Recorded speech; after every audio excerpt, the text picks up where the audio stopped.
Esto es Pie de Nota con Luis Chaparro. Querido Oscar, ¿cómo estás? Muy buenos días. ¿Cómo te encuentras? Hermano querido, todo muy bien. Saludos desde aquí de la Ciudad de México. ¿Cómo va todo? Oye, Oscar, ¿crees que puedas bajarle poquito al volumen? Estoy teniendo un poquito de feedback de tu... A ver, ¿me puedes hablar? No, no, aquí no Ah, hay. no, ya está, ya está. Era de Sí, nuestro lado. Disculpa. sí, Oye, sí, Oscar, pues muchas gracias primero que nada por tu tiempo, por estar acá. Y hombre, hermano. estábamos leyendo esta investigación. Tú has traído el tema desde antes de los vapeadores y de estos financiamientos paralelos que tienen los criminales. Decía ahorita antes de entrar al aire contigo que seguimos llamándoles narcotraficantes, como si realmente se dedicaran nada más a traficar narcóticos, como en los 80s, en los Sí, 70s. exacto. Y ahora se dedican a muchas otras cosas, entre ellos el tema del tabaco y el vapeador. Sí, todavía tenemos esta costa ahí medio del siglo pasado llamadas cárteles de las drogas, ¿no? Ujú. Y en realidad, los últimos informes del Instituto Belisario Domínguez del Senado de la República reportan que únicamente las ganancias de marihuana, cocaína, digamos, esas drogas, las populares del siglo pasado, representan apenas el 5 o 10% de sus ingresos. En realidad estamos hablando de empresas criminales, ¿no? Que cualquier objeto lícito o ilícito, que al que le puedan sacar una ganancia en el mayor tiempo posible, pues es sin duda va a ser un interés importantísimo de estos grupos. Y lo que han demostrado es que los vapeadores se adaptan perfecto a esta dinámica económica. Eh, en el ocaso del sexenio anterior, el presidente López Obrador, guiado por un temor que todavía no se entiende bien a qué, pues ordenó la prohibición de los vapeadores a rango constitucional, prácticamente equiparándolos con el fentanilo. Y lo que él pretendía, me imagino, era que una vez que se firmara su decreto, la gente iba a dejar de vapear. Ahí hay muchas teorías de qué fue lo que lo brillaron. Hay quienes dicen que fue que vio a su hijo Jesús Ernesto vapear, no le gustó al presidente porque tú te acordarás, él era un fumador bastante empedernido, dejó de fumar tras un primer infarto y luego le generó aversión a los productos del tabaco. Entonces ahí queda la duda sobre si esa fue la razón por la cual él decidió, aconsejado por López Gatell, iniciar una embestida contra los vapeadores. Que en papel suena bien, vamos a proteger la salud de los consumidores. Correcto. Sin embargo, se genera justamente el efecto contrario. Porque por un lado, lo que haces es que generas un mercado negro, es decir, que quienes usan vapeadores hoy no pueden encontrarlos en un mercado lícito, no pueden ir a un establecimiento mercantil, un tienda de conveniencia, sino que tienen que acudir al mercado negro porque todos los vapeadores que llegan a México ya son de contrabando. Y por otro lado, no sabes qué tiene ese vapeador porque no ha pasado por la revisión de una agencia sanitaria. Correcto. Es decir, no sabes si tiene arsénico, mercurio, algún metal pesado que pueda causar problemas de salud más graves que incluso el propio vapeo. Y lo que nos dimos a la tarea en Defensores fue a crear un estudio que intentara ponerle una cifra a ese mercado negro que se creó con la prohibición. Y lo que encontramos fue que el mercado negro tiene un valor aproximado de 20,000 millones de pesos anuales y está Tanto. repartido entre 7 grandes grupos criminales. El cártel Jalisco Nueva Generación, el cártel de Sinaloa, el cártel del Golfo, cártel del Noreste, la Nueva Familia Michoacana, Cárteles Unidos y la Unión Tepito. Estos 7 grandes grupos criminales utilizan al vapeo de contrabando, pero también, por ejemplo, a la importación de cajetillas apócrifas como una caja chica, con la cual compran armas, municiones, vehículos, equipos de telecomunicaciones, y con eso, evidentemente, pues generan delitos como el secuestro, la extorsión, el reclutamiento forzado. Entonces, en esta idea amorfa de proteger al consumidor, lo que se crea en realidad es una desprotección, no solamente a quien consume el vapeador, sino también a todos los que no vapeamos y que estamos frente cada vez a estructuras criminales más poderosas y con más dinero. Oye, Oscar, y este estimado de los 20 millones, ¿verdad? Anuales que se generan de este, 20 mil ¿cómo millones. 20,000 millones de pesos anuales? ¿Cómo se llega a este estimado? Mira, aquí lo que hicimos fue contratar a una serie de expertos en matemáticas, en física, en cálculo de mercados ilícitos. La verdad, honestamente, yo te mentiría si te pudiera explicar con peras y manzanas cómo se llegó a este cálculo, porque a mí Esas matemáticas no son mi fuerte, pero bueno, como líder del estudio, tuve fondos para contratar a expertos, actuarios y matemáticos de la UAM Iztapalapa, y a partir de una serie de cálculos de cuánto vale el mercado lícito del tabaco, cuánto vale el mercado de la extorsión, aproximaciones que ya están dadas, es que entonces se genera un aproximado. Estamos hablando de, por ejemplo, cuánto, bueno, vaya, variables que contribuyeron a crear esta cifra, cuánto puede ganar un grupo criminal por un vapeador, es decir, si se compran 50 pesos, ¿cuál es la ganancia que obtienen? ¿Cuánto pueden obtener por una cajetilla apócrifa que llega desde Asia? ¿Cuánto pueden obtener de renta mensual, por ejemplo, en lugares como Sinaloa, como Tamaulipas, como Ciudad de México, cuando obligan a los establecimientos a vender ese tipo de productos? Y a partir de ahí se llegó a esta cifra. Aquí, hermano, quiero decirte algo muy importante. Una organización llamada Provapeo México hace 2 años llegó a la cifra de 5,000 millones de pesos anuales. Nuestras cifras reflejan que el mercado negro creció aproximadamente 4 veces, es decir, llegó a 20,000 millones de pesos anuales. Y cuando presentamos en Defensores esas cifras a organizaciones independientes como auditores del informe, que fue México Evalúa, Causa en Común y el Colegio de México, estas 3 organizaciones validaron que nuestros cálculos estaban más o menos correctos. Y digo más o menos porque siempre es muy difícil calcular sobre mercados negros, ¿no? Porque nunca hay una contabilidad confiable. Claro. Lo que buscamos siempre es hacer aproximaciones a cuánto valen este tipo de actividades ilícitas.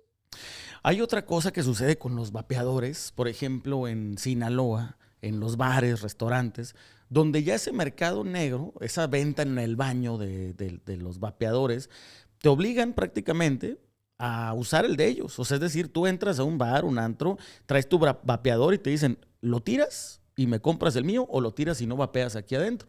El tema es que justo lo que dices, es mucho más caro comprárselos a ellos que lo que, digamos, realmente cuesta en un lugar en Estados Unidos, pues en una tienda donde todavía es legal, o cuando era legal. Si te costaba 500 pesos legalmente, te lo están vendiendo al doble, 1,000 pesos, y hay que pagarles, y ese dinero que entra directamente a las organizaciones criminales, que además genera un mercado negro violento. No es un mercado negro nomás extorsivo, pues, extorsivo. Sí, justo, tú te acordarás, en la época 2010, 2011, la guerra en la laguna entre los Chapos y los Zetas. Por ejemplo, si alguien en el territorio de los Chapos te veían utilizando 1 gramo de cocaína con una bolsita verde, que era Sí. la de los Zetas, era motivo de un levantón, de una golpiza, incluso de ser asesinado. Los grupos criminales van trazando con marcas, con colores, con identificables visuales la mercancía de cada uno. Y eso pone en riesgo a los consumidores. Si tú vas a un antro en Sinaloa, que está controlado por la Malliza, y te obligan a comprar un vapeador de la marca, no sé, El Sombrero, y después no te acabaste tal vez ese vapeador, y te lo llevas después a una fiesta, en una zona donde está controlado por los chapitos, y lo sacas, no te das cuenta que estás rompiendo una barrera invisible, un pacto no escrito del crimen organizado que te pone en riesgo incluso de muerte. Sí. Ese es otro de los efectos de la prohibición. Otro, hermano, es que, por ejemplo, eh, lo que votaron ayer en comisiones en la Cámara de Diputados es un absurdo. Que la posesión del vapeador pueda costarte hasta 8 años de prisión. Es el Imagínate. absurdo. Porque, a ver, no van a ir a prisión los turistas en Tulum, ni Claro. ni los que tienen sus casas en las zonas más caras de Puerto Vallarta. Van a ser los chavos que están en la periferia, a quienes un policía gandalla los va a ver con un vapeador, los va a parar en la calle y les va a decir, no te quieres ir al bote, pues cállate con una mochada.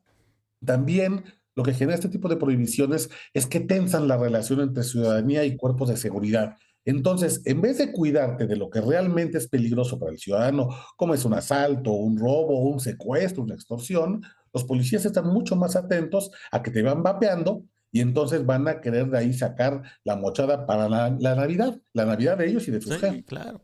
No, y de nuevo, a ver, ahorita que hablábamos justo de este mercado negro, también pienso lo siguiente: ¿cuánta gente en un antro, en un bar, es consumidor, por ejemplo, de cocaína. Digo, pueden ser varios, pero no es la mayoría del bar. Pero de vapeadores, sí es, o sea, yo creo que hay más usuarios de vapeador que de cocaína en el país. Y entonces, si a cada grapita, cada bolsita le está sacando 500 pesos y al vapeador le está sacando 1,000 y son más, pues entonces ya más redituable en el menudeo el vapeador que la propia cocaína.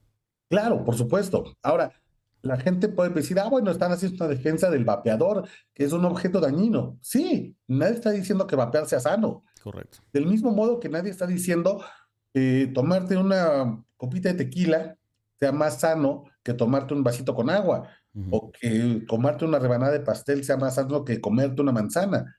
Lo que pasa es que como, cuando somos adultos y estamos en nuestro libre desarrollo de personalidad, todo el tiempo hacemos transacciones sobre nuestra salud. Sí, efectivamente. Lo correcto sería tomar un vasito con agua y no un refresco de cola. Claro. Pero, pues hoy se me antoja. Hoy estoy con mis amigos, voy a tomar un refresquito. Voy a comer un pastelito, me voy a echar una copita. Y estoy en mi derecho. Y lo que yo como consumidor, como adulto, necesito es que ese objeto, ese bien que voy a consumir, por un lado, venga de una empresa que está plenamente reconocida, que haya pagado sus impuestos, que haya sido revisada por una agencia sanitaria y que tenga las garantías de que es lo menos dañino posible para mi salud. No es lo mismo que yo me compre un tequila en un supermercado con todas las garantías que eso significa para mi salud, que irme a la carretera y comprarle a un campesino, con todo el respeto que me merecen, un alcohol artesanal que me puede dejar ciego. Y probablemente no haya mala intención de este señor que hizo este destilado artesanal, pero no tiene los procesos para hacerlo. Del mismo modo, quienes pedimos la regulación del vapeador decimos que el vapeo sea únicamente para mayores de 18 años. Ese vapeador pague impuestos para que con ese gravamen se pueda financiar la atención a personas que tienen algún problema respiratorio y se atienden en el sistema público de salud. Que la COFEPRIS haga una revisión para que sea tan sano como sea posible. Perdón, hermano. Y que al mismo tiempo eh, también con ese dinero se creen campañas para que el vapeo sea exclusivamente para mayores de edad, que los menores de Exacto. edad no accedan a ese tipo de productos hasta que ya tengan la edad suficiente para hacerlo. Y eso pasa por la regulación. No tenemos que descubrir lo negro, ya lo hacemos con el tabaco, ya lo hacemos con el alcohol. Hoy es muy difícil que una señora o un señor que tiene una tiendita, aunque sea en un lugar donde no pasa la patrulla ni el policía, le venda una cajetilla de cigarros a un niño de 10 años. Ya creamos esa conciencia dentro del país. Hagamos lo mismo con los vapeadores y dejemos que sean los adultos quienes decidan si vapean o no, si se echan un whisky o no, si se echan un pastel o no. Pero lo que no podemos hacer es pensar que a partir de la prohibición o del decretazo, esto no va a existir. Claro. Entonces, hagamos como que no le estamos regalando al crimen organizado 20,000 millones de pesos anuales, como si el país estuviera para tener grupos criminales cada vez más millonarios. Lo que pasa es que de un problema creas dos. En vez de, de un problema de salud, creas un problema de seguridad. Y no arreglas el de salud y te echas otra bronca, como bien lo estás explicando aquí.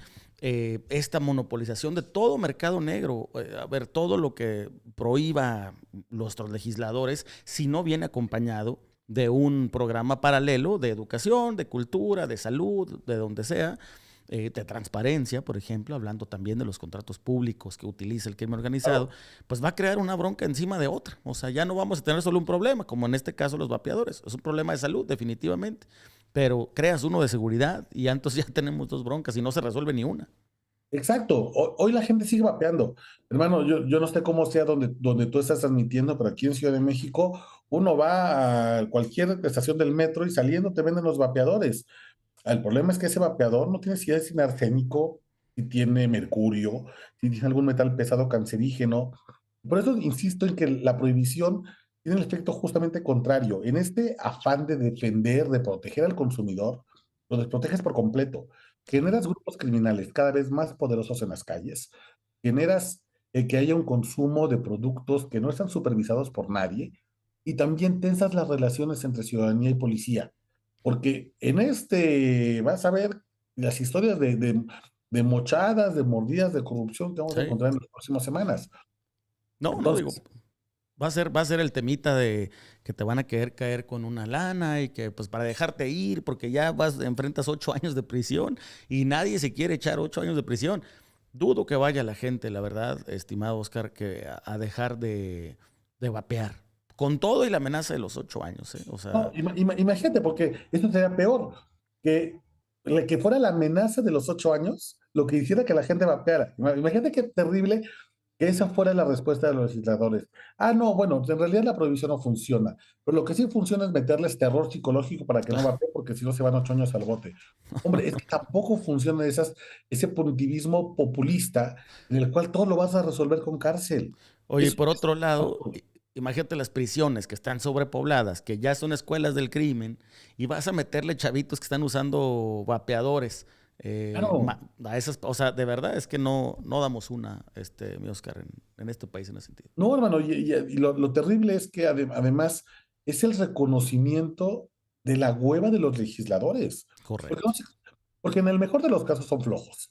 En el mejor de los casos los legisladores han decidido únicamente adoptar la línea oficialista, la que mandan los jefes de bancada y decir, Sí, vamos a negarnos a ver toda la evidencia científica. Porque detrás de las voces que pedimos que se regularice para no darle más poder al crimen organizado, estamos periodistas, activistas, científicos. El doctor Alejandro Macías, que tú conoces bien, ujú, doctor que estuvo dando cátedra en Twitter con el tiempo de la pandemia, que se la pasaba dando ahí consultas en Twitter, una de las eminencias médicas que tenemos en México, él forma parte de este coro de voces que dicen es una pésima idea la prohibición de los vapeadores y nadie está a favor del vapeo. Lo que estamos a favor es de un mercado regulado, pero lo que nos damos cuenta es que cada vez más eh, los legisladores desechan la literatura científica, ujú. la data importante, y prefieren doblegarse al mandato del coordinador de bancada, de lo que diga Ricardo Claro. Monreal, de lo que diga Dan Augusto, porque recibe líneas directas de Palacio Nacional. Creo que este tema es un gran oportunidad para que los legisladores demuestren independencia, demuestren que no son levantaderos, que pueden escuchar a la sociedad civil y tener un debate civilizado sobre los mercados negros, porque además, hermano, la prohibición ha comprobado que viene principalmente de dos orígenes. Por un lado, el miedo irracional a algo y el otro, el rechazo a la data científica. Correcto, definitivamente. Oscar, ¿dónde te puede, uno, buscar, leer, seguir la gente? Y dos, ¿dónde pueden leer este reporte, este informe importantísimo que se aventaron? Hermano, el informe está en defensores.com, está defensores, nada más que en vez de la E es una X, o lo pueden buscar también en Google, Humo, Vapeo y Poder, y podemos continuar la conversación en Twitter o en X, @Oscar Balmen. Te agradezco mucho el tiempo, Oscar, te agradezco mucho ese trabajo importante, impresionante, que está detrás, lo hablamos aquí en algún momento, que hay una versión que eso está detrás de varias desapariciones en el estado de Sinaloa y en Mazatlán. Es verdaderamente grave, algo que hay que poner atención y la seriedad necesaria desde la ciencia, desde la legislación, desde la educación y la cultura. Muchas gracias, Oscar, hablamos pronto, te agradezco mucho el tiempo, que tengas muy buen día. Gracias, hermano, que tengas muy buen día. Abrazo. Abrazo, bye bye.